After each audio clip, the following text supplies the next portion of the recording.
Titan की मौत के बाद गांव में जैसे कोई चमत्कार हो गया था। सूखे पेड़ हरे हो गए, बंजर खेत लहलहा उठे और बच्चों की हंसी फिर से गलियों में गूंजने लगी। राय स्टार, जिसने कभी एक छोटी सी मोमोज की दुकान से शुरुआत की थी, अब बेबी मोमोज पैलेस का मालिक था। एक ऐसा होटल जो पूरे देश में मशहूर हो चुका था। पर जब जिंदगी सबकी पटरी पर लौट रही थी, एक और दुनिया में कुछ और ही चल रहा था। टाइटन की आत्मा अब भी भटक रही थी। उसका मन अब भी उसी जादुई ATM मशीन में अटका था जिसने उसे शक्ति दी थी। वो हर रात गांव में चुपके से आता, मशीन को ढूंढता, पर जैसे कोई अदृश्य शक्ति उसे हर बार बेहोश कर देती। थक हार कर एक दिन वह गहरे जंगलों में चला गया। वहाँ उसने वर्षों तक तप किया और उसकी तपस्या से प्रकट हुई एक डरावनी लाल आंखों वाली डॉल। रेड लाइट चुड़ैल। चुड़ैल के हाथ में एक काली किताब और एक चमकती लाल आंखों वाली पुतली थी। टाइटन बोला, मुझे ATM वापस चाहिए, मुझे फिर से जीना है। चुड़ैल हंसी, एक ऐसी हंसी जिससे पेड़ कांप उठे। तो खेलो मेरे साथ, जीतोगे तो कुंजी मिलेगी, हारे तो आत्मा भस्म हो जाएगी। अंधेरे जंगल में खेल शुरू हुआ। डॉल की भयानक आवाज गूंजी।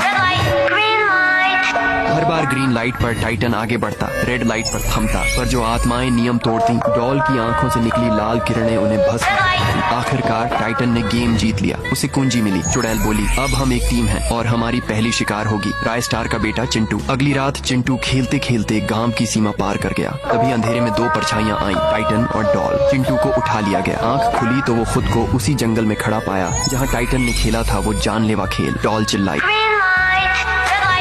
जीते तो जियो, हारे तो मरो। चिंटू डर से कांपता रहा, पर डर के आगे वो टिक न सका। एक पल की चूक और डॉल की आंखों से निकली आग ने उसे जला डाला। अगली सुबह गांव थर्रा उठा। राय स्टार के होटल के बाहर चिंटू का शव मिला, आंखें खुली, चेहरा जला हुआ और हाथ में वही काली किताब का पन्ना। अब गांव में फिर से सन्नाटा है। बच्चे घरों से नहीं निकलते, रात को दरवाजे खुद ब खुद बंद हो जाते हैं। टाइटन वापस आ गया है और अब वो अकेला नहीं है। क्या राय स्टार अपनी दूसरी लड़ाई जीत पाएगा या इस बार पूरा गाँव खेल का हिस्सा बन जाएगा?